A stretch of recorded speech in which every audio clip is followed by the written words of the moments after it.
नमस्कार, मैं Anil Chaudhary SBRS college के यूट्यूब चैनल पर आपका हार्दिक स्वागत करता हूं। कॉलेज का पूरा टाइम टेबल आ चुका है और एक जो सबसे इम्पोर्टेंट है, बच्चों का भी मैसेज आ रहे हैं कि सर जो प्रश्न करने में कितने करने हैं। देखिए, आपके जो अलग अलग पार्ट हैं, 3 पार्ट हैं, उनमें पहला जो क्वेश्चन आता है वो अनिवार्य होता है, जिसमें कुछ मानचित्र के क्वेश्चन और अब ऐसे देखिए 4-5 क्वेश्चन होते हैं। उसके बाद में आपको नॉर्मली ध्यान रखना 3 पार्ट है, ए, ब और से। इसमें आपके पढ़ते हुए 3-3 क्वेश्चन आते हैं, 9 क्वेश्चन होते हैं। पहला क्वेश्चन अनिवार्य होता है, तो पहला क्वेश्चन आपको करना ही करना है। उसके बाद में जो 3 पार्ट बच गए, इसमें से आपको टोटल अपन को 60% मार्क्स के क्वेश्चन करने हैं। तो ज्योग्राफी में जो साइंस बैकग्राउंड से हैं उनके 50 नंबर का पेपर होता है और BA के लिए 75 नंबर का, BSc के लिए 50 का होता है, तुम्हारे लिए 75 का। तो यहाँ पर कहा गया है 60%। कितना परसेंट? 60%। तो 75 का जो 60% जो अपने आता है, 5 क्वेश्चन करने होते थे अपन को, अब यहाँ पर आपको केवल 3 क्वेश्चन करने हैं। 3%। कितने परसेंट? 3%। यहाँ पर ध्यान रखना, एक जो पहला होगा जो अनिवार्य होगा, उसमें भी इस बार छूट दी गई है कि कोई से भी आप 3 क्वेश्चन कर सकते हो। तो 3 क्वेश्चन आपको करना है। आज अपन लेंगे एशिया का भूगोल। देखिए, 2 पार्ट हैं आपकी इकाई ए में, एशिया और यूरोप। एशिया और यूरोप में से आपको यहाँ से 3 क्वेश्चन बन के आएंगे, एशिया और यूरोप में से। तो सबसे पहले आपके सामने एशिया का जो मानचित्र है वो क्लियर होना चाहिए, जिसके अकॉर्डिंग आप क्वेश्चन कर सको। अपन को एशिया की जलवायु देखनी है, वनस्पति देखनी है, यहाँ पर जो प्राकृतिक स्थलाकृति है, स्ट्रक्चर है उसका, किस हिसाब से उसकी बनावट है, कैसे महाद्वीप है, पर्वत है, नदियाँ, मैदान, वो सब का अपन को डायग्राम बनाने के लिए सबसे पहले अपन एशिया महाद्वीप की जो राजनीतिक मानचित्र है उसको अपन पूरा करेंगे। ठीक है, तो एक बार अपन क्या करेंगे, एशिया महाद्वीप। देखिए, जो वर्ल्ड का मानचित्र आपको दिख रहा होगा अभी, यहाँ से इधर दिख रहा होगा आपको रूस का ये पार्ट, फिर यहाँ से अपना आ गया उज्बेकिस्तान, तुर्कमेनिस्तान, तुर्की, सीरिया, साइप्रस, इजराइल, सऊदी, और ये वाला पार्ट, ये लाल सागर है, ये भूमध्य सागर है। ठीक है, यहाँ से नीचे होते हुए भारत होते हुए अपन चलेंगे देखिए इंडोनेशिया, इससे फिर अपन ऊपर चलेंगे, ताइवान हो गया बीच में, फिलीपींस हो गया, उत्तरी कोरिया, दक्षिण कोरिया और जापान और पार्ट। तो एक बार अपन पूरे स्ट्रक्चर को बनाते हैं और देखते हैं। देखिए, आप एक चीज़ ज़रूर देखिए, इसमें जो पूरा वर्ल्ड का मानचित्र है, इसमें ये 23.5 डिग्री कर्क रेखा जा रही है जो एशिया से गुजरेगी। सऊदी अरब, UAE, Bharat, Bangladesh, Myanmar, Vietnam, चीन, ताइवान गुजर गई। तो देखो, अपन कर्क रेखा के ऊपर है लगभग एशिया का पार्ट। तो एक बार इसको अपन मानचित्र में देखते हैं, समझ में आएगा कि जो कर्क रेखा है वो आपको मैंने बताया था बिल्कुल दक्षिण से गुजर रही है। तो अपन 23.5 डिग्री कर्क रेखा से ही चलेंगे। ठीक है, पूरा इसके अकॉर्डिंग चलेंगे अपन कर्क रेखा। ठीक है, संपूर्ण मानचित्र को अपन को देखना है। ठीक है, देखिए एक बार आप, ये पूरा एशिया है। क्या है? एशिया महाद्वीप।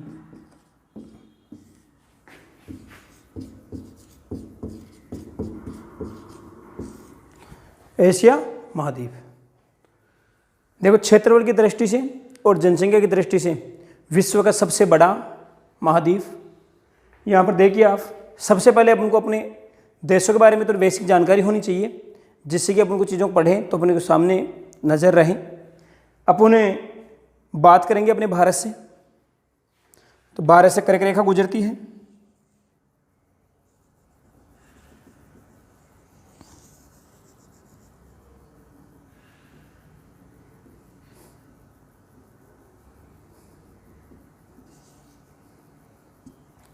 ये भारत बढ़ के इधर नेपाल, भूटान, बांग्लादेश, ठीक है। आगे चलेंगे म्यांमार, नीचे चलेंगे Laos, Vietnam, Thailand, Cambodia, Malaysia, Indonesia. यहाँ पर एक छोटा देश हो तिमोर लेस्टे, तिमोर लेस्टे। इसके ऊपर है ब्रुनई, इसके ऊपर है फिलीपींस। फिर अपन ऊपर चलेंगे, ये ताइवान, उसके ऊपर है मकाऊ, चीन से लगा हुआ, हांगकांग, उत्तरी कोरिया, दक्षिण कोरिया, जापान जो द्वीप देश है। इधर आ गया अपना मंगोलिया। फिर अपन बाहर से ऊपर चलेंगे, पाकिस्तान, अफगानिस्तान, तजाकिस्तान, किर्गिस्तान। ध्यान रखना, सीरीज को कई बार पूछता है, दक्षिण से या उत्तर से दक्षिण में देशों का क्रम। Pakistan, Afghanistan, Tajikistan, Kyrgyzstan. इसके ऊपर है Kazakhstan, Turkmenistan, Uzbekistan, Turkmenistan, Uzbekistan. Pakistan से अपन इधर चलेंगे, ईरान, इराक, ये खाड़ी के देश है, पर्शिया की खाड़ी, Bahrain, Kuwait, Qatar, UAE, Oman, Yemen, Saudi Arabia, Jordan, Israel, Syria, Cyprus, Armenia, Azerbaijan, Georgia और तुर्की। ध्यान रखना, टर्की 2 महाद्वीपों में फैली हुई है। कौन कौन सा? एशिया और यूरोप, ठीक है। यहां पर जब ऊपर चलेंगे अपन तो ये आ गया रूस। क्या आ गया? रूस। देखिए, रूस का आधा पार्ट अपने कहां पर है? यूरोप में। आधा पार्ट किधर है? एशिया में।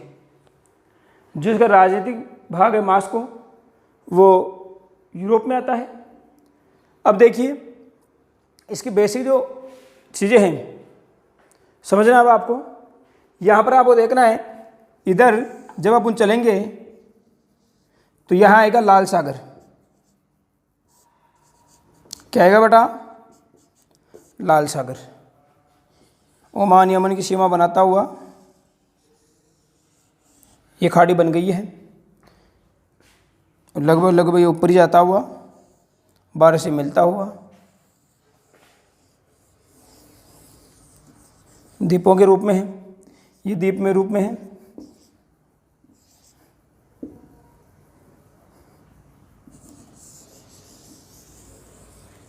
देख लो, इधर अपना एशिया है और इधर कौन है? अमेरिका। जिससे कौन अलग करता है? बेरिंग सागर। बेरिंग सागर। एशिया और उत्तरी अमेरिका को बेरिंग सागर अलग करता है। यहाँ पर ताइवान, यहाँ पर चीन सागर है, दक्षिणी चीन सागर, ठीक है। अपने इधर यहाँ पर आ गया अरब सागर,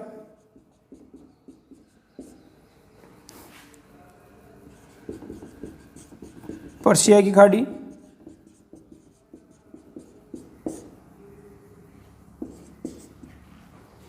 लाल सागर, अदन की खाड़ी, यहाँ है ओमान की खाड़ी,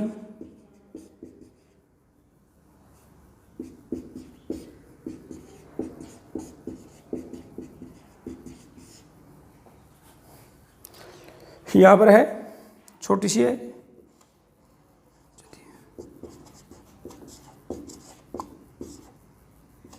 ओकोबा की खाड़ी।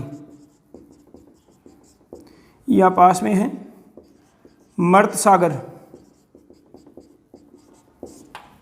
झील है। मर्त सागर के बारे में ऐसी विशेषता बताई जाती है कि जो मर्त सागर है, इसमें अगर किसी आदमी को फेंक दिया जाए तो वो डूबेगा नहीं, क्योंकि जो मर्त सागर है इसका जो कारण है वो है इसकी अधिकतम लवणता, इसके अंदर ज़्यादा लवणता होने के कारण इसका घनत्व ज़्यादा होता है, जिससे कि व्यक्ति के डूबने के चांस नहीं रहते।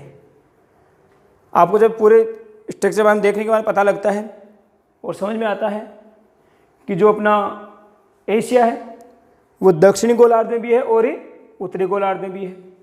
आपका जब वर्णन करेंगे इसको बेसिक रूप से करेंगे। अपन उष्णकटिबंधीय भाग में भी क्षेत्रफल आएगा, तो यहाँ पर शीत कटिबंध में भी आएगा। अब देखिए अपन इसकी जो बेसिक जो चीज़ें हैं स्ट्रक्चर के बारे में वो पढ़ते हैं और समझते हैं। टर्की के पास है अनातोलिया का पठार। क्या है? अनातोलिया का पठार।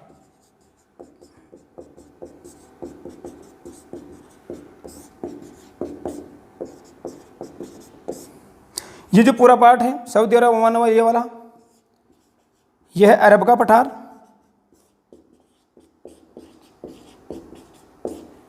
तो कौन कौन से देश आएंगे आपको सामने चीज़ें दिख रही है। यहाँ पर पाकिस्तान, इसमें यहाँ पर है सुलेमान पर्वत,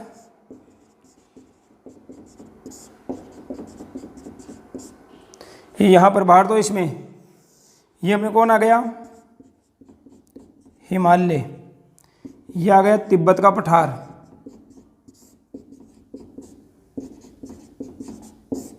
ठीक है, इसके ऊपर है कुनलुन पर्वत। कौन सा पर्वत? कुनलुन पर्वत। तो जो बेसिकली जो चीज़ें हैं ये अपन को पता होनी चाहिए, कहाँ क्या है, किस देश की स्थिति कहाँ है। जब भी अपन वर्णन करें एशिया के बारे में, चाहे वनस्पति के बारे में करो, चाहे मिट्टी के वर्णन करो, आपके सामने होना चाहिए। मैंने आपको पहले बताया था विश्व के जितने भी मरुस्थल हैं वो लगभग 20 से लेकर 30 डिग्री अक्षांशों के बीच में हैं। तो देखो ये कर्क रेखा जा रही है 23.5 डिग्री। कितनी है? 23.5 डिग्री। तो लगभग यहाँ तक उष्णकटिबंधीय अपन को मरुस्थल मिलेंगे। तो देखो भारत में आपको मरुस्थल देखने को मिलेगा, पाकिस्तान में मिलेगा। ठीक है, उसके बाद में अपन चलेंगे इराक, ईरान और सऊदी अरब। यहाँ पर सब क्या है? गर्म मरुस्थल। क्या है? गर्म मरुस्थल। लगभग 20 डिग्री से लेकर 30 डिग्री उत्तरी अक्षांश में एशिया में क्या है? गर्म मरुस्थल। जब अपन करेंगे शीतोष्ण मरुस्थल, ठंडा मरुस्थल, वो अपन जैसे मंगोलिया चलेंगे अपन, गोबी का मरुस्थल सबसे बड़ा मरुस्थल है, ठंडा मरुस्थल है। उसके ऊपर चाहेंगे अपन साइबेरिया आ गया रूस का, जहाँ पर क्या है? सबसे ठंडा क्षेत्रफल है। दूसरी चीज और भी इसके स्ट्रक्चर हैं जो अपन टॉपिक वाइज पढ़ते रहेंगे, लेकिन एक बार आपको ये चीज़ समझ लेनी है कि एशिया के समुद्री सीमा कौन से देश लगाते हैं। तो ये आपको दिख रहे हैं सभी समुद्री सीमा लगती हुई देशों की। यहाँ पर हिंद महासागर है नीचे,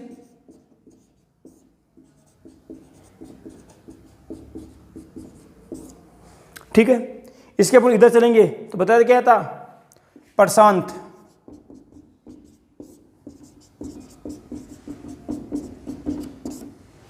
ऊपर जब अपन चलेंगे रूस के ऊपर तो क्या स्टार्ट हो जाएगा? आर्कटिक महासागर। ऊपर ही ऊपर क्या है? आर्कटिक महासागर। इसके जब दक्षिण पूर्व में चलेंगे नीचे तो क्या स्टार्ट हो जाएगा? ऑस्ट्रेलिया। इसके लगभग नीचे की ओर क्या हो जाएगा? ऑस्ट्रेलिया शुरू हो जाएगा। इसके अपने इधर पश्चिम में क्या है? यहां पर तो है, इधर है भूमध्य सागर।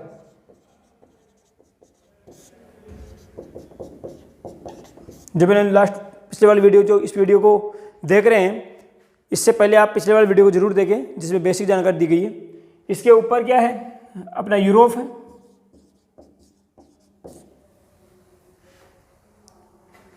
ये यूरेशियन प्लेट से अलग होता है एशिया और यूरोप। देखो यहीं पर कई बार क्वेश्चन आता है आपके सामने, काला सागर और कैस्पियन सागर भी आ जाता है। ये भी एशिया और यूरोप का क्या करते हैं? अलग करते हैं। बहुत बार क्वेश्चन पूछा गया है, एशिया कहाँ है? तो आप कहेंगे उत्तरी व दक्षिणी गोलार्ध में। सर्वाधिक कहाँ है? उत्तरी गोलार्ध में। इसकी जो विशेषताएं आपने देखी वो समझ में आई। अब देखिए जो अपनी सर्वाधिक जो नदियां होगी वो अपने इस पार्ट में देखने को मिलेगी आपको। चीन, भारत,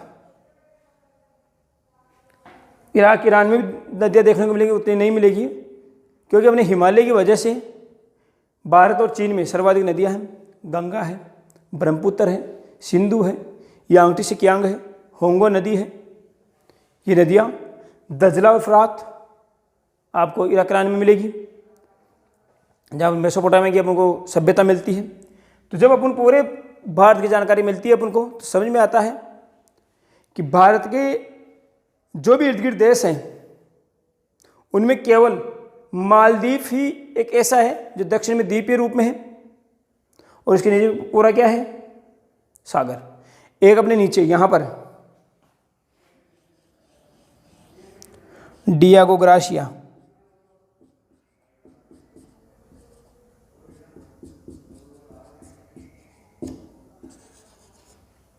महाद्वीप है जिसको आपको समझना है और देखना है। ये राजनीतिक तौर से, किस तौर से, राजनीतिक तौर से बहुत इंपॉर्टेंट है। प्राचीन काल से ही अमेरिका, ब्रिटेन, यूरोपियन कंट्रीज विशेष रूप से इसके ऊपर अपना आधिपत्य जमाने का कार्य किया है, क्योंकि यहाँ से दक्षिणी एशिया के ऊपर कंट्रोल किया जा सकता है। मैंने आपको भारत के वीडियो में बताया था, उसको देखना एक बार आप। द्वीप समूह वाला पढ़ाया था। किसी भी देश से अपन को गुजरना है तो वहाँ से अपन को टैक्स देना पड़ेगा, उनकी सीमाएं अलग अलग हैं। आपको विभिन्न प्रकार कार्य कर सकते हैं, उसकी भी सीमाएं अलग हैं। कितने दूर में आपका क्षेत्रीय अधिकार होगा वो भी आपके पास में है। इस प्रकार जब पूरे एशिया को अपन पढ़ते हैं तो समझ में आता है कि एशिया में उष्णकटिबंधीय भाग भी है, शीतोष्णकटिबंधीय भाग भी है और शीतकटिबंध भाग भी है। इन सबको अलग अलग पार्ट में बांटने के बाद अपन सविस्तार वर्णन करेंगे। अपन करेंगे एशिया की प्राकृतिक विशेषताएं, पर्वतीय विशेषताएं, मैदानी विशेषताएं। अब देखो, मैदान अपन को मध्य भाग में मिलेंगे, यहाँ पर गंगा का मैदान, यमुना का मैदान, जहाँ पर नदियाँ बहती हैं, इसलिए नदियाँ इंपॉर्टेंट हो जाएगी।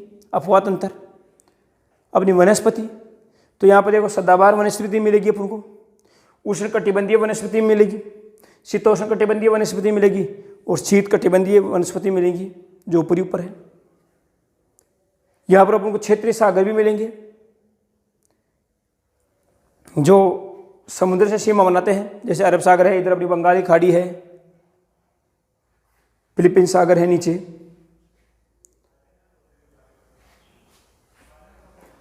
जब एक जो सबसे इंपॉर्टेंट है एशिया के बारे में, जो आपको बिल्कुल देखना है, एशिया में सभी प्रकार की जलवायु मिलती है। उष्ण भी मिलती है, शीत भी मिलती है, शीतोष्ण मिलती है। एक क्वेश्चन आया हुआ है कई बार कि तीनों प्रकार की जलवायु मिलने वाला महाद्वीप कौन सा है, फिर अफ्रीका आएगा, क्योंकि वहाँ से करक, मकर और भूमध्य रेखा तीनों ही गुजरती है। वहाँ पर दक्षिणी भाग में आपको शीत जलवायु भी देखने को मिलेगी और जो उत्तरी भाग है वहाँ पर आपको सहारा का मरुस्थल देखने को मिलेगा और मध्य में क्या मिलेगा आपको, कालारी, वो वाला पार्ट। तो आप एशिया की जब अपन बात करते हैं तो अपने समझ में आता है और अपन देखते हैं कि एशिया की जो भौगोलिक स्थिति है वो विभिन्नताओं वाली है। इसको विभिन्नताओं में एकता वाली संस्कृति भी कहते हैं। यहाँ की जलवायु अलग है, वेशभूषा अलग है, संस्कृतियाँ अलग अलग हैं अलग अलग देशों की, लेकिन फिर भी क्या है, एक सामूहिक रूप में अपन इसको क्या कर रखा है, समाया हुआ है। तो अपन नेक्स्ट वीडियो में मैं लेके आऊँगा आपके पास एशिया के विस्तृत और अलग अलग टॉपिक के ऊपर वीडियो, जिससे आप क्वेश्चन कर सको। एशिया और यूरोप ध्यान रखना, इन दोनों से आप क्वेश्चन कर सकते हो। थर्ड इकाई में भी आपको जाने की जरूरत नहीं पड़ेगी, ना सेकंड की, फर्स्ट इकाई से आप तीनों क्वेश्चन कर सकते हो। तो मैं पहले आपको एशिया का जो माइनर जो चीज़ें हैं, पॉइंट टू पॉइंट, वो चीज़ें मैं आपको नेक्स्ट वीडियो में कराऊंगा। इस क्लास में इतना ही। थैंक यू, धन्यवाद।